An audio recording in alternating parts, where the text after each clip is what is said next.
Thank you. Thank you very much. So, first of all, let me say thank you for having me here today. Very much look forward to speaking with you, answering any questions, participating as well as my esteemed colleagues on this panel. I'll be speaking to you in this presentation in English. If I chose to speak to you in any other language, I would have very little to say. So first, let me walk you through what I intend to cover in the next few minutes.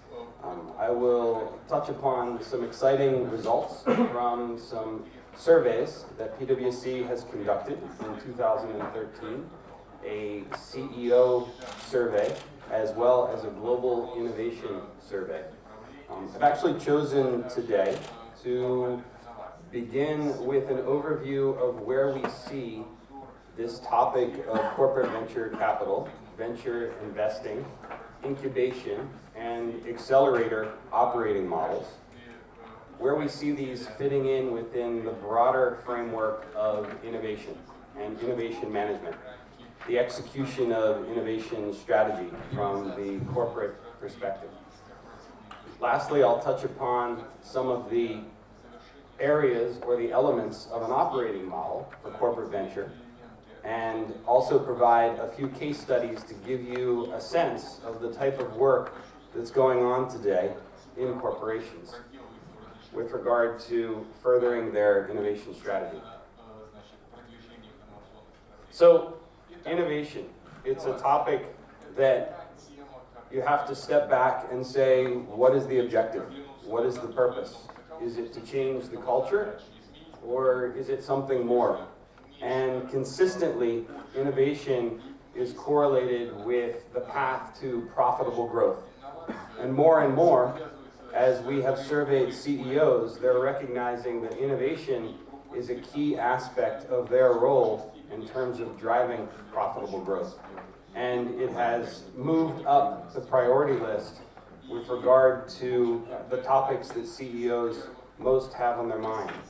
But first, innovation, if you think about today's revenue, today's profit, and then you think about the targets of the future, you may attain those targets through various activities.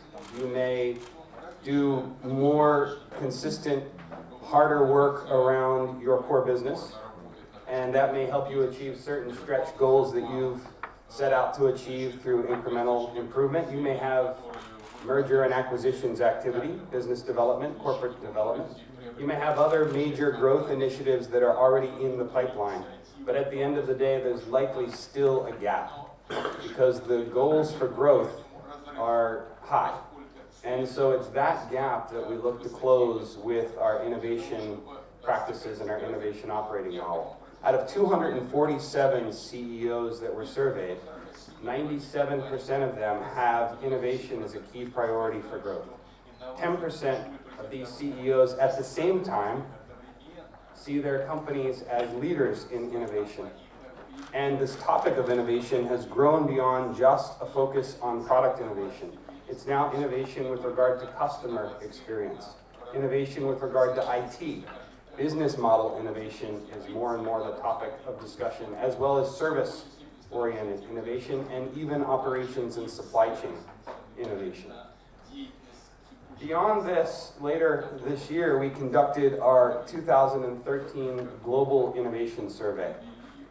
It was very telling in terms of the insights with regard to the priority on innovation. It further underlined this point of innovation moving up the list in terms of priorities. We surveyed 1,757 executives across 25 countries, 30 different verticals, 30 different sectors, and of them, 83% viewed innovation as quite important or very important within their agenda that was established with a 5-year perspective. Now, what's very interesting is when you further survey this population about whether they view themselves as leaders in innovation on the average or maybe followers, laggards in innovation, you find a very interesting correlation. Essentially, those companies that view themselves as leaders in the space of innovation have an outlook on growth that is nearly 3 times that of the followers, 62%. with a prediction of growth over the next 5 years versus a 20% outlook on growth for those that view themselves as followers or laggards in innovation. So definitely a strong correlation between a focus on innovation and a stronger outlook with regard to growth. As we look at the pathways to innovation, I thought it might be helpful to share with you a framework within which this sits. So you have the topic of revenue growth. How do you achieve it? You can essentially achieve it by what we refer to as organic or inorganic means. Organic simply means to grow from within. So programs that focus on the digital transformation of our business, the digital transformation of our lives. We all touch this every day.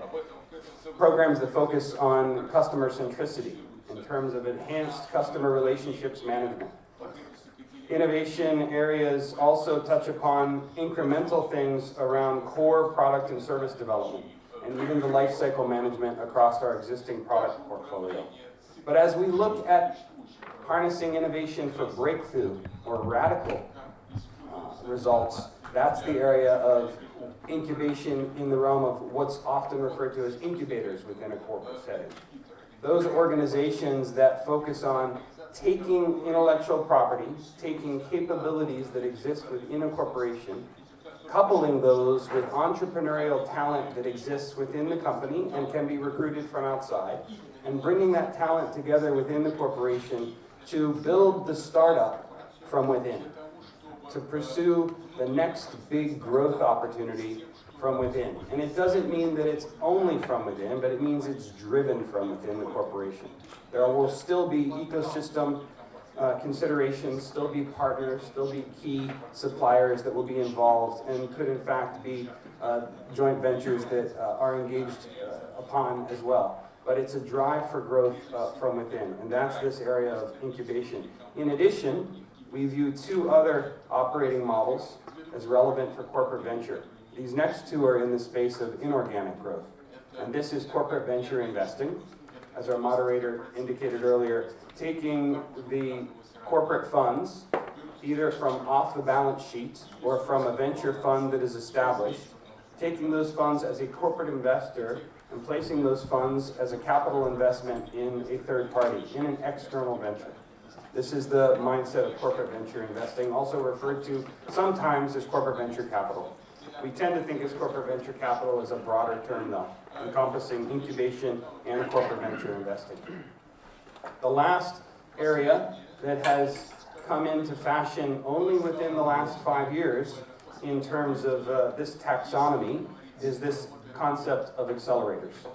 So in addition to investing in third parties, investing in outside companies that may help to close gaps in your own strategy and your own execution capabilities as a corporation, accelerators expose the assets of the company. Accelerators take a startup that is on the outside of the company and expose it to the platform that is within the company.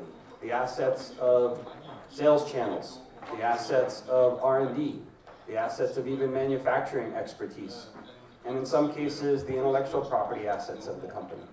They expose these assets and make them available in various terms to the startup to help accelerate its growth. So it's a combination, in most cases, of monetary investment as well as investment in the startup by way of their skills, in-kind investment, as is often referred to.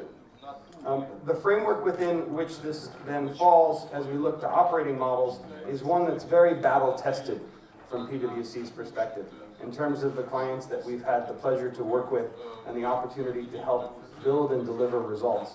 We will most often require that a client step back and understand, what are your objectives? What gaps are you looking to close? What is your particular innovation strategy? Innovation is a word that is tossed about. It is overused. How are you interpreting it for your corporation? What types of innovation are you pursuing? Incremental, radical, breakthrough? What is the mix of innovation? How much innovation do you need in order to achieve your goals? How much investment is available to achieve those goals? And then we look to take that as it is formulated into an innovation strategy and translated into an operating model, helping to execute the vision. And by that, I mean we look at all of the critical aspects of an operating model. What's the sponsorship? What's the leadership from the top? What's the culture that you have to work with? How do we need to change the culture to be successful? How are we going to recruit talent? What talent do we have and what talent do we need? What is our ecosystem? Who do we partner with? Who do we need to partner with that we don't yet have as an established partner? What processes are we going to use? How are we going to consider these ideas of managing a portfolio of investments? How are we going to make decisions? What is the organizational structure going to look like? Funding, the all-important question of funding. Where is the money coming from and how will it flow? And lastly, how will we measure success? And how will we incent our people to behave differently and be successful within our operating model? Lastly, I just wanted to touch upon a couple of cases for you to give some examples. These next few cases will focus on the operating model of incubation, and I'll provide some closing comments around the other two operating models and the type of work that we're doing there as well.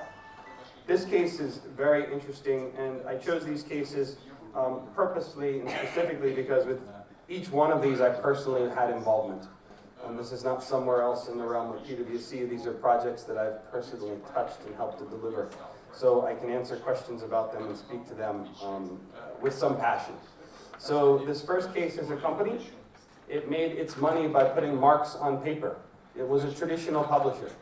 If you look at your bookshelves today, I almost guarantee you have a few of their books on your shelf, especially if you've kept some of your textbooks from your college days and university days.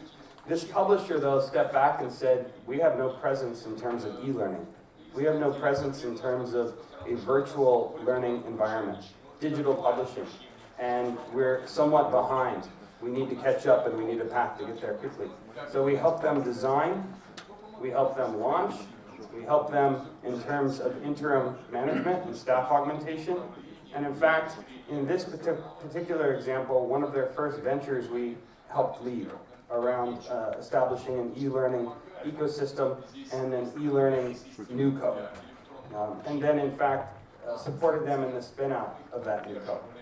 As you can see, the results that they forecasted are significant, but they are supported by detailed execution plans and a very clear assessment of the market opportunity and the partners that they'll need to participate with to be successful. The next case is an interesting one I wanted to share because more and more the topic of innovation within corporations, particularly from a US perspective, is being driven from an unusual source. It's typically been heads of R&D, the CTO, maybe the CEO. More and more we're also seeing this agenda of innovation being driven by the Chief Information Officer, the CIO. And it comes across in terms of initially operational efficiency, improvement in operations that are enabled by IT transformation. But invariably there's also a view towards providing new sources of revenue, new sources of growth. So in this case, we had a global commercial real estate firm whose CIO wanted to design the CIO organization of the future.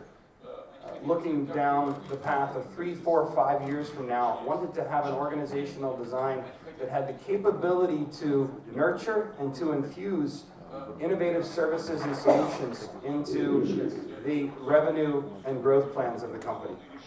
So, in fact, we helped them design an incubator that was sponsored and housed within the IT organization, but with a reach that far extended beyond IT systems and IT applications. The last case I wanted to share with you, maybe of greatest relevance within the Russian marketplace, also is an area of great interest within the US for any of those that have covered or followed any of the impacts on defense spending. So within our defense industrial base, there is a renewed interest in taking assets that had formerly been developed for government application and looking to apply those to the commercial space. We refer to it as G2C, government to commercial. And this particular client had in fact already launched an incubator. They had 98% of their revenue coming from government contracts, but had a goal to achieve in the next 3 years in terms of growth that they knew they were not going to achieve through mainstream business, through the core, but needed to extend their business to the commercial marketplace. And so in fact had launched a commercial incubator. They brought us in because they recognized that they probably were not well equipped for commercial market pursuits. If you faced government contracts and government customers and government opportunities for the last 5 to 10 years, it's a very different challenge to face commercial opportunities, to build a market, to operate at a clock speed that is correlated to commercial opportunities. So we were able in this case to come in, take a set of leading practices, best practices that have resulted from our years of work in this space and help fine-tune this commercial incubator, and maybe even more importantly, help them refine their innovation strategy so that they had a refreshed perspective on how to make their investments and how to leverage their assets most effectively. Lastly, as I promised, there is additional areas of support in terms of corporate venture investing and acceleration. We're actively working with clients now to help them design their corporate venture fund, to help them establish the charter for that fund. How will it be aligned strategically with the direction of the company? How will it support the corporate strategy? As well as helping to establish accelerators. How do you expose the assets of your company without taking on additional risk, without giving away those assets? How do you expose those assets and at the same time harvest the potential that comes from the growth of the external opportunity that you're investing in? This is the question that accelerators need to answer, and this is the design work and the execution work that we've helped to support. And we're privileged to be able to talk about further today. So, thank you. Thank you, John. Вопрос Йорму Тицу, Эрнст & Янг. Йорм, вы признан эксперт зарубежных рынков венчурного инвестирования, корпоративных венчурных инвестирований. Но в этом году очень много работали с российским бизнесом в рамках проекта клуба iR&Dclub. У вас была возможность достаточно близко познакомиться с российскими компаниями, с методами ведения бизнеса. Вы, я думаю, имели возможность изучить основные проблемы, которые связаны с созданием корпоративных венчурных фондов в России. Каково ваше личное впечатление от такого знакомства с российским корпоративным венчурингом? Как вы оцениваете степень готовности российских компаний к тому, чтобы начать активно использовать инструмент корпоративного венчуринга для реализации собственных стратегий? Как эта деятельность соотносится с деятельностью их коллег наших компаний в странах БРИКС? Видите ли вы что-то подобное, аналогичное в других странах? И чтобы вы могли посоветовать нашим компаниям уже в части, я бы сказал, технологии и создания корпоративных венчурных фондов и адаптации общей структуры управления к продвинутым формам такого корпоративного венчурного инвестирования.